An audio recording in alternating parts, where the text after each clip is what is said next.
Video को like करके आगे शेयर जरूर कर देना। सरवर कहूँ कि मालिक को मौला कहूँ तुझे, बागे खलील का गुले ज़ेबा कहूँ तुझे, लेकिन रज़ा ने खत्म सुखन इस पे कर दिया, खालिक का बंदा खल्क का आका कहूँ तुझे।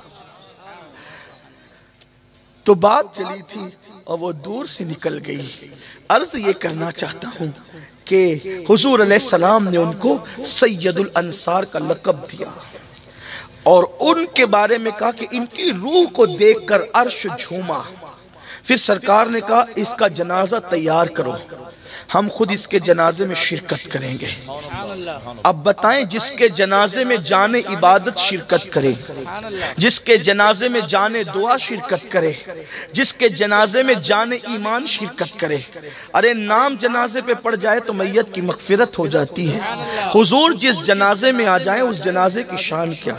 तीसरी फजीलत उनकी ये, पहली फजीलत तो सहाबी, दूसरी फजीलत के सैयदुल अंसार का लक़ब, तीसरी फजीलत अर्श उनकी रूह को देख के झूमा, चौथी फजीलत ये कि उनके जनाजे में आका ने फरमाया 70,000 फरिश्तों ने शिरकत की। और मुहद्दिसीन अक्सर लिखते हैं ये 70,000, 17,000, 10,000, 100 ये जो अल्फाज आते हैं इसमें ये 1, 2, 4, 5 गिनती का नहीं होता।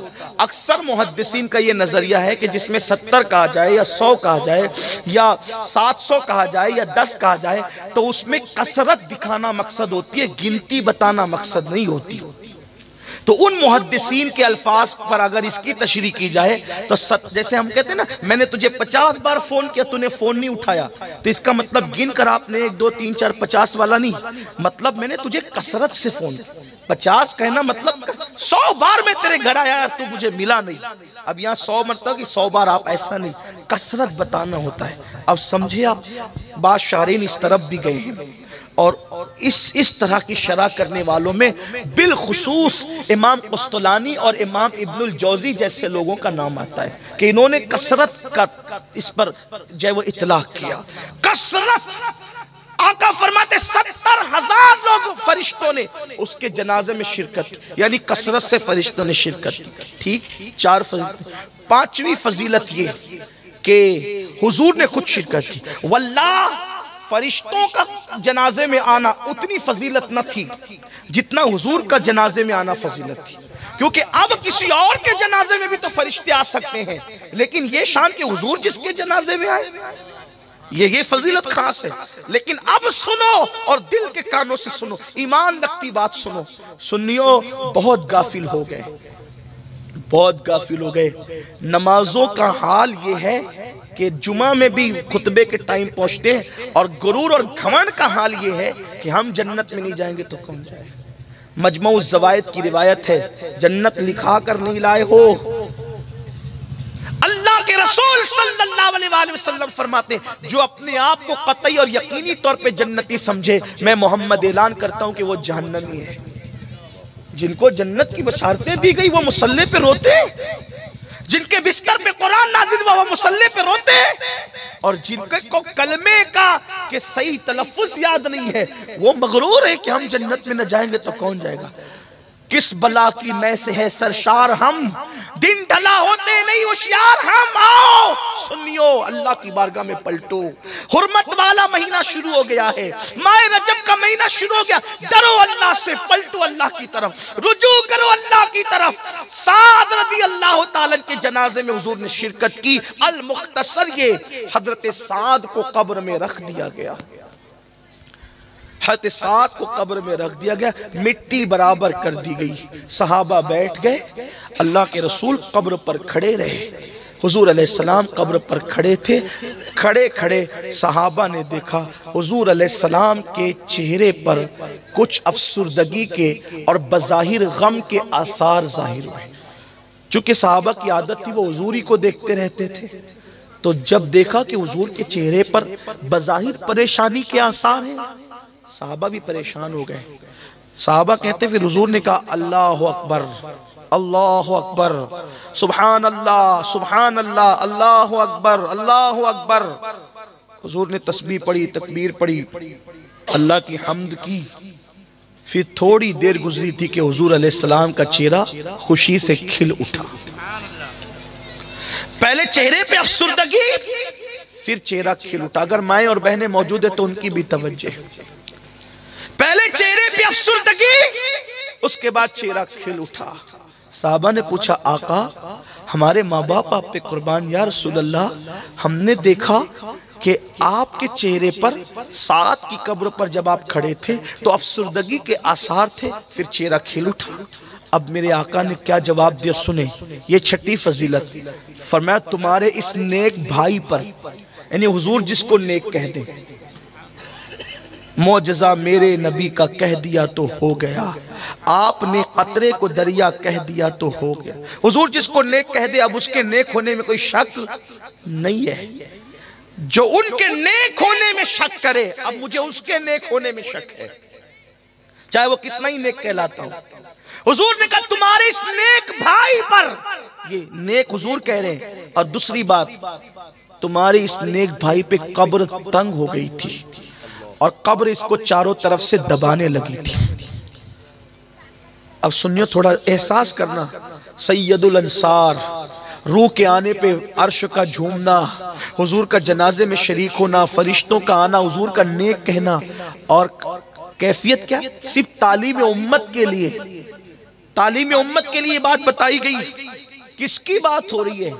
किसी पीर की बात नहीं हो रही है, किसी फकीह की बात नहीं हो रही है, किसी मुहद्दिस की बात नहीं हो रही है, किसी हाजी नमाजी गाजी की बात नहीं हो रही है। सहाबिये रसूल, जहां मनकबतों की इंतहाए गुलदस्ता है, अल्लाह के हबीब फरमा रहे तुम्हारे इस नेक भाई पर इसकी कब्र इसको चारों तरफ से दबाने लगी। हदीस पाक का मफ़हूम करीब था कि इसकी पिसलियां आपस में एक दूसरे से मिल जाती। ये मंजर देखकर मेरे चेहरे पर अफसुर्दगी के आसार जाहिर हुए। सुनियो, सोचे तो कोई साबित कर सकता उनकी नमाज भी छूटी थी, कोई साबित कर सकता उनके चेहरे से दाढ़ी भी मुंडी थी, कोई साबित कर सकता है। अल्लाह अल्लाह, जिन आंखों को खुदा प्यार से तकता है, खुदा उनको किस प्यार से देखता है जो आंखें हैं महवे लिकाए मोहम्मद। मेरी कौम के जवानों, सोचो किस नेक हस्ती का जिक्र हो रहा है। गौसो ख्वाजा की बात नहीं हो रही है, गौसो ख्वाजा जिन्हें आका मानते, गौसो ख्वाजा जिन्हें आका। कितनी गफलत है, किसका जिक्र हो रहा है? फरमाया तुम्हारे नेक भाई को कब्र दबाने लगी चारों तरफ से। और ये मंजर देखकर हुजूर के चेहरे पे अफसुर्दगी के आसार जाहिर हुए। आका फरमाते मैंने अल्लाह की तकबीर कर, अल्लाहु अकबर, अल्लाहु अकबर, अल्लाहु अकबर, सुभान अल्लाह, सुभान अल्लाह, अल्लाहु अकबर। हुजूर ये मंजर देखकर फिर फरमाते मैंने तकबीर पढ़ी, फिर उसकी कब्र कुशादा होगी। उनका मसला तो हल हो गया। अब सहाबा ने पूछा, शारीन हदीस ने, आका इसकी कब्र इसे क्यों दबा रही थी? कब्र दबाने की वजह क्या थी? क्यों कब्र ने दबाया? आका फरमाते कोई बहुत बड़ी बात नहीं थी, शख्सियत बड़ी है लेकिन बात बड़ी नहीं थी। बस बात इतनी थी कि तुम्हारा ये नेक भाई पेशाब के छींटों से नहीं बचता था, पेशाब के छींटों से नहीं बचता था ये तुम्हारा नेक भाई। मुहद्दिसीन लिखते पेशाब के छींटों से नहीं बचने पे कई वजूहात लिखी, उसमें से एक वजह जो मुझे बहुत पसंद आई वो बयान कर रहा हूँ, जिससे अजमत सहाबियत का तहफ़्फ़ुज़ भी हो जाता है। कि वो बकरियां जब चराते थे, बकरियां तो बकरियां चराने में इतने मसरूफ़ हो जाते थे कि बकरियां पेशाब करती थी तो वो बकरियों के पेशाब के छींटे से बच नहीं पाते थे। इस बुनियाद पर उनकी कब्र में उन्हें दबाया जा रहा था। सोचो मुसलमानों, सैयदुल अंसार को बकरी के पेशाब के छींटे से न बचने, जानबूझ के नहीं, लाशऊरी तौर पे न बचने की बुनियाद पर उनकी कब्र उन्हें दबा रही है। हत्ता कि यूं लगता है कि कहीं फिसलियां न टूट जाए। हुजूर ये मंजर देखकर अफसुर्दा हो रहे हैं। आप मुझे बताएं तो सही कि पेशाब के छींटे से न बचने की बुनियाद पे कब्र दबा रही थी, जो ज़िना से नहीं बचते उनका क्या हाल होगा, जो सूद से नहीं बचते उनका क्या हाल होगा, जो बदनजरी से नहीं बचते उनका क्या हाल होगा, जो लोग कीमत से नहीं बचते उनका क्या हाल होगा, जो कानों में ईयरफोन लगा के गाने सुनते उनका क्या हाल होगा, जिन्होंने कभी खुदा को याद भी नहीं किया उनका क्या हाल होगा, जिन्होंने कुरान को ताक दिया, उनका क्या हाल होगा सोचो। इमाम अहले सुन्नत कहते अंधेरा घर अकेली जान, दम घुटता दिल उकताता। अंधेरा घर अकेली जान, दम घुटता दिल उकताता। खुदा को याद कर प्यारे, वो साथ आने वाली है। हाय अपना क्या बनेगा। 10 बाय 10 के कमरे में अगर पावर बंद हो जाए, एसी बंद हो जाए, पंखे बंद हो जाए तो हमारी नींद खुल जाती है। हम अपने कमरे में डरने लगते हैं, लेकिन वहाँ 10 बाय 10 का कमरा नहीं होगा, वहाँ तो करवट लेने को भी जगह नहीं। मेरी माएँ और बहनें भी मौजूद है, इन्हें सीरियल के लिए तो टाइम है, अल्लाह की इबादत के लिए टाइम नहीं। इन्हें गीबत के लिए तो टाइम है, अल्लाह की इबादत के लिए टाइम नहीं। हाय हाय औरतों ने क्या दिन दिखाए। आज की औरतें दुपट्टों को मफलर बना चुकी, नंगे सर बाजारों में घूमने लगी, अपनी हुस्न की नुमाइश करने लगी। कब तक गुनाह करोगे, कब तक? जब तक जिस्म का रिश्ता रूह से जुड़ा हुआ है, बस तभी तक ना। जिस दिन ये मौत रूह का रिश्ता जिस्म से तोड़ देगी, अंजाम क्या होगा। इस जिस्म को कब्र के कीड़े ने खाना है। बना लो जिस्म को कितना मोटा बनाते, बना लो जिस्म को कितना खूबसूरत बनाते। जिम में 2-2 घंटे जा रहे हो ना जिस्म बनाने के लिए, मुझे कोई इख्तिलाफ नहीं। मैं तो सुन्नियों कहता हूँ, जवानों कहता हूँ, जाओ जिम करो, जिस्म बनाओ। लेकिन 2 घंटा जिस्म बनाने के लिए दे रहे हो ना, तो 10 मिनट मस्जिद में जिस्म को बचाने के लिए भी दे दिया करो। जिम में जाओगे तो जिस्म बनेगा, मस्जिद में आओगे तो कब्र में जिस्म महफूज रहे। अगर खुदा को राजी कर लिया, कफन भी मैला नहीं होगा। अल्लाह को राजी कर लिया, कफन भी मैला नहीं होगा। और अल्लाह राजी ना हुआ तो अंजाम क्या है, आओ देखो। हजरत सईद इब्ने मुसय्यिब रिवायत बयान करते हैं, दिल के कानों से सुना। मैं पहली मर्तबा वर्षा आया हूँ और मुझे नहीं पता अहले वर्षा कौन सी तकरीर को पसंद करते हैं, लेकिन मेरी आदत है कि मैं पब्लिक की पसंद की कम करता हूँ, क्योंकि मुझे आपको नहीं, मुझे इसका ख्याल है कि रब की बारगाह में कुछ जवाब देना है। बल्कि मैंने तो ये भी सुन रखा अपने बड़ों से और रिवायतें भी पढ़ रखी है, बहुत पढ़ा लिखा नहीं हूँ लेकिन पढ़ रखी है कि क़यामत के दिन सबसे ज़्यादा अज़ाब मुक़र्रिरों को और ख़तीबों को दिया जाएगा। जब ये बात पढ़ते हैं तो ऐसा लगता है कि हम कहाँ हैं। सबको नसीहत आसान है, खुद को नसीहत मुश्किल है। अल्लाह अकबर, सोचे तो सही कौम का हाल क्या। सईद इब्ने मुसय्यिब कहते, बहरहाल आप बोर हो रहे होंगे तो आपको आने वाले हमारे अमीर खतीब का इंतज़ार है। हज़रत तशरीफ़ लाएंगे और वो बहुत बेहतरीन गुफ्तगू करते। बेहतरीन सुन ली, बेहतरीन सुनोगे, बीच में थोड़ा सा कड़वा भी आप हज़म कर लें या बर्दाश्त कर लें।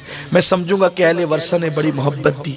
सईद इब्ने मुसय्यिब कहते रदी अल्लाह तआला अन्हु, ये मशहूर ताबई हैं, मौला अली के शागिर्द हैं। फरमाते एक बार मैं मौला अली के साथ कब्रस्तान गया।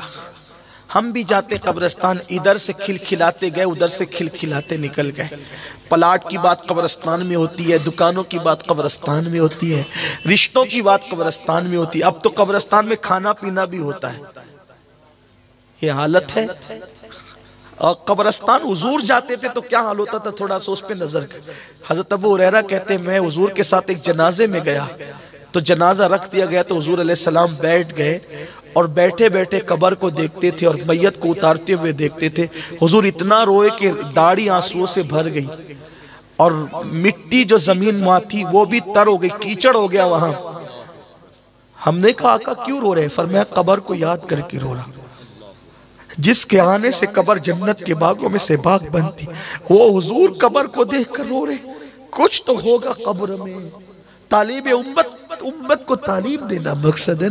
हमने कब रोया? कब्रों को देखकर खिलखिलाते गए, खिलखिलाते निकल गए। हजारों कब्रें देखी, दर्जनों को अपने हाथों से दफन किया और ये पढ़ते हुए दफन। कभी ये गौर भी किया जो मैंने आयतें पढ़ी है ना, मिनहा खलकनाकुम व फिया नुईदुकुम व मिनहा नुखरिजुकुम तारतन उखरा। हम मैयत को मिट्टी देते वक्त ये इन आयतों को पढ़ते हैं। इसी मिट्टी से पैदा किया, इसी में मिला दिए जाओगे, इसी से फिर उठाए जाओगे। सोचो वो दिन कितना भयानक होगा जिस दिन हमें मिट्टी में मिलाया जाएगा। मिट्टी में मिलाया जाए, इज्जत से नहीं मिलाया जाएगा, मिट्टी में अजाब के साथ मिलाया जाएगा। अगर खुदा को राजी ना किया, उसके महबूब को राजी ना। बल्कि मेरे अजीजों, कब्र तो वो है, हाय हाय हाय। इब्ने हजर लिखते इस रिवायत को कि एक बुजुर्ग के हाथ पर एक कफन चोर ने तौबा की। एक बुजुर्ग के हाथ पर एक कफन चोर ने तौबा की। तो बुजुर्ग ने पूछा तू क्यों तौबा कर रहा है? तो कहा कि कफन चुराते चुराते मैंने बहुत इबरत की बातें। अच्छा लगा हो तो लाइक करके आगे शेयर ज़रूर कर देना। अल्लाह हाफिज़।